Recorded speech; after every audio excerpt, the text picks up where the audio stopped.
Pastor Apollo Sikibuloy, Jacqueline Roy, Crescente Canada. Sa kanan.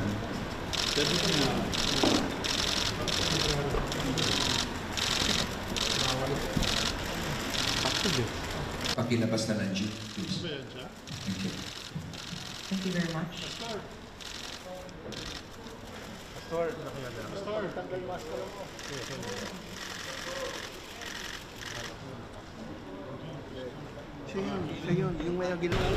And under our law, kailangan pagsilbihan mo muna sa Pilipinas yung kaso mo.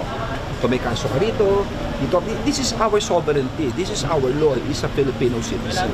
So dapat managot muna siya sa Pilipinas, sa mga sala niya sa kapwa Pilipino.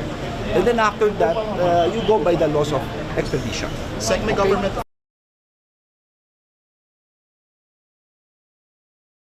Party mga Duterte na nag-obstruct ng justice? Well, para sa akin is napakasimple, no?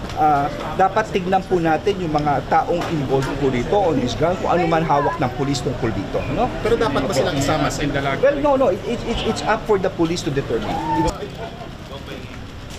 Tama